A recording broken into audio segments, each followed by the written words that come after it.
Hey guys, it's Pineapple. You already know that we're back for My Hero Academia chapter spoilers, so we're back for chapter 405. I want to say thank you to Rukasu, Dabi's Pole Dance, and everyone that took part in getting the spoilers out, and let's get right into it. So this chapter of My Hero Academia is titled Chapter 405 Final Boss, and we're going to get some great Bakugo action as far as what we see in this chapter, but in the very beginning we see a little bit of everyone, with the cover page of the chapter actually being reaction shots, with everyone reacting to what happened last chapter. So that means All Might looks stunned, Shigaraki looks stunned, All For One looks really angry as he turns towards Bakugo and All Might, but we'll get a little more into that in a second. And of course Deku looks really shocked as he looks on towards Bakugo, who's holding All Might in his arms, as we now pick back up on this chapter. Now according to Rukasu, the chapter begins with All Might and Nighteye in a white background, and Nighteye confirms that this was supposed to be the gruesome death that he first saw, and it's the end of All Might's dream. And on the page we do see All Might sort of floating in a white mysterious void, kind of like the place that characters in JJK go to after everything is said and done. But All Might is standing here in front of this, I guess, ghost of Nighteye. I'm not really sure what's going on here, but he's looking very confused as Nighteye confirms to him, like, yeah, look, this was the moment that I was warning you about all the way back then. But given that Nighteye doesn't have any direct connection to One For All other than just like being All Might's friend, I really don't understand how All Might is seeing him here, right? Maybe it's because All Might himself was on the brink of death, and for that short moment where we saw the vestige kind of going away and becoming the new vestige, maybe All Might actually did die there, but that doesn't really make sense when you look at the kind of injury that he got. Like, he was almost pulled apart by All For One, but he wasn't pulled apart, and it's not like Bakugo saving him put him back together or anything like that. So I really don't understand how it is that he's seeing Nighteye here, or how Nighteye is communicating with All Might in the afterlife, given that All Might himself isn't in the afterlife, and we actually see him very lucid in this chapter. But I mean, this is kind of like the shonen hero stuff that you expect to see, and I feel like if this happened in Demon Slayer, I really wouldn't give it any second thought. I mean, to a certain extent, it really doesn't make sense at all, but I feel like I'm just gonna chalk this up to this being Japan and this being a theme that they like to have in their stories, because I've seen this repeated in a lot of other manga. So ignore the fact that yes, there is a Nighteye ghost here, as Rukasu says that Nighteye says that he managed to twist fate and keep his promise to Deku, but I'm not sure yet if that's an 100% accurate translation, because maybe he could be talking about Bakugo keeping Deku's promise. So I'm gonna hold off a little there until I see the full translation, but what we get in the next page is a continuation of this conversation between Nighteye and All Might. All Might smiles and jokingly says that a mentor's role should be to die and let their disciples take care of the rest. And we see several moments that are flashing through All Might's brain, like the time that he bowed his head to Deku's mom, the time that Deku came to him crying when he found out that All Might is more or less dying, and the time that All Might told All For One in the prison cell that he would not die and not let All For One kill him. And as All Might is pretty much saying that my job as a hero was to die and pretty much leave everything to you guys in a capable place, Nighteye says, no, that's wrong, Toshinori Yagi, talking to All Might and using his actual name, and he says that that's just a comic book archetype, and heroes are people too.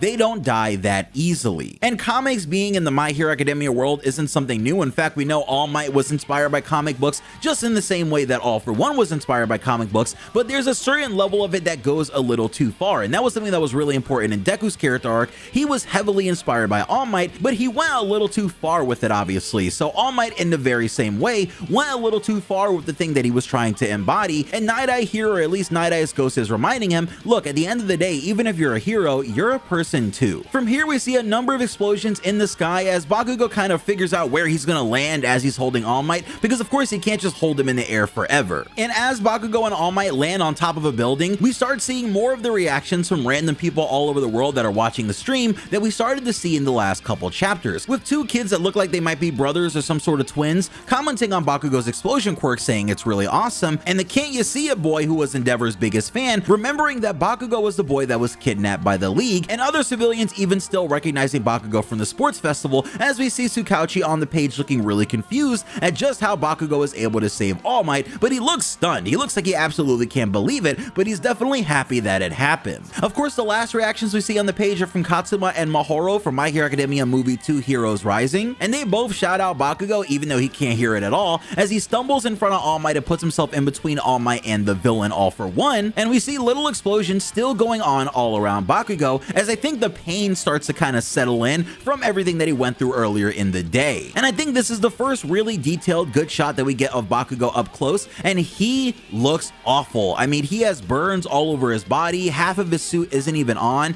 and yeah, he is standing there in front of All Might, but it looks like he's barely standing there, right? Like he's not doing an impressive job of looking like like someone that you can completely rely on, but there is smoke and all sorts of stuff around Bakugo making him look really cool. So All Might looks at him, realizing all of the damage that Bakugo has gone through, and he asks Bakugo if he's okay, with Bakugo going right back at you to All Might, because All Might himself doesn't look all that great either after his amazing fight with All For One in his Iron Might armor. It's at this point where Bakugo is starting to feel a little confident, looking forward at All For One flying in the sky, kind of hovering there, and as Bakugo starts to speak, he coughs up a whole lot of blood, but this actually isn't a bad thing like it normally would be if you see one of your main characters just coughing blood out. You expect them to just drop down on the ground and pass out and for that to be it, but that would be really anticlimactic if that happened to Bakugo. So instead, of course, we have Horikoshi writing a situation where we see a small thread coming out of Bakugo's chest as he looks like he's in quite a bit of pain, honestly, or at least it probably feels really weird, and we find out that it's actually a tiny Edgeshot that comes out of Bakugo's chest, who says that he made Bakugo spit out some of the blood that had accumulated inside of his chest as he falls to the ground, because of course we remember that Edgeshot was supposed to pretty much give his life for this maneuver on Bakugo, but now that Edgeshot has pretty much used almost all of his body to heal up Bakugo as much as he can,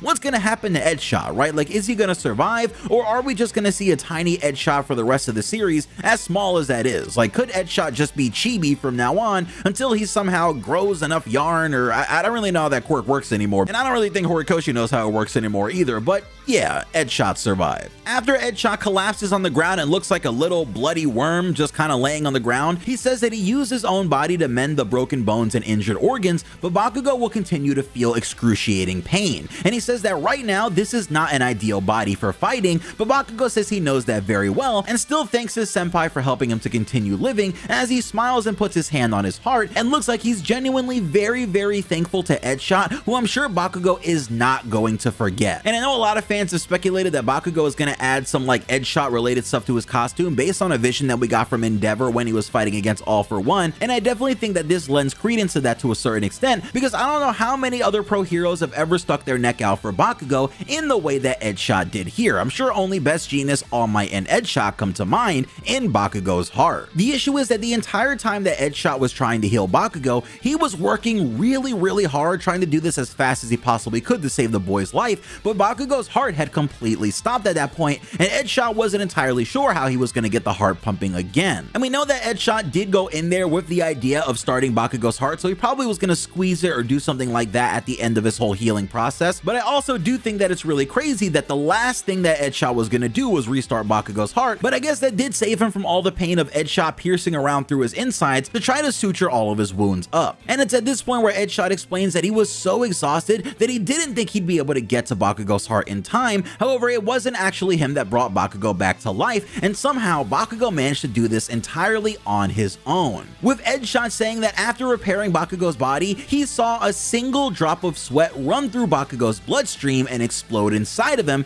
activating his heart. And as ridiculous as this sounds, as little sense as this actually makes, we're just gonna accept it because we're at the end of the series, with Edgeshot saying, "I only connected the parts in place. It was the quirk you strengthened over the years that brought you back." And Bakugo then starts walking and asking, who the hell is that glowing child? Because he only assumed that it was All For One and actually has no idea who that is based on this situation and how everything has unfolded in the couple of seconds that he's been awake. From this point, All Might confirms that it is indeed All For One, and he asks Bakugo to come closer since he can't move due to Stain's quirk. And it's at this point where Bakugo turns around and reaches his arm towards All Might, and it's actually the arm that we saw Shigaraki completely destroy during their fight that hasn't really been working all that well since Bakugo woke up, because there are literally bones and all sorts of stuff sticking out of it. However, in this moment, we see All Might actually grab Bakugo by the wrist as the one remaining gauntlet from All Might's suit of armor that was still on All Might's arm transfers over to Bakugo, with All Might telling Bakugo that it's broken, but it'll at least serve as a splint for his arm so he can more or less use it. And he also tells Bakugo, "I call this gauntlet Great Explosion Murder God Dynamite," and he gives him the support item, causing Bakugo to smile because All Might used his silly hero name. But the smiles are over because we finally cut over to All For One, really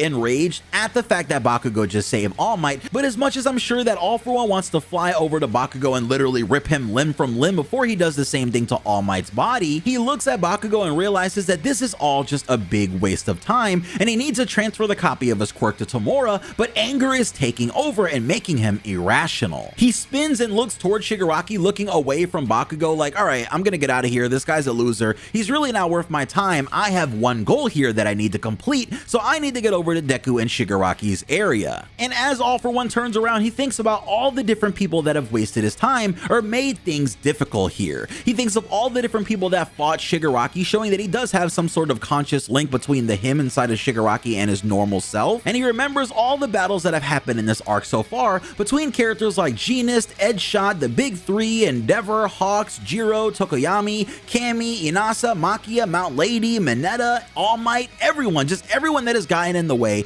during this arc. And at that exact moment, All For One says the wind should be blowing my way. I should be winning this. I'm the final boss. But it's at that moment that Bakugo then appears right next to him and shouts, I'm your final boss, and unleashes a giant explosion right in All For One's face, with All For One remembering the second One For All user again, because of course the second One For All user was the last person that All For One didn't expect to get in his way, that was able to get in his way to this degree. And it's also very likely that Bakugo is related to the second user because of their striking resemblance that isn't one-to-one enough for him to be some sort of weird time traveler or anything like that in those weird theories, but does make sense enough for this to work. So as Bakugo screams to All For One that he's here to step in when Deku can't handle it all on his own, the chapter ends with a massive explosion and All For One getting sent flying towards the ground, with him probably losing a little more time as he has to heal from that, and Bakugo becoming All For One's final boss. So really good chapter of My Hero Academia this week. It was 15 pages long and I really enjoyed it. I love seeing Bakugo in his bag. I love seeing All For One angry. I wasn't a huge fan of Edgeshot coming out of Bakugo's chest, honestly, but I guess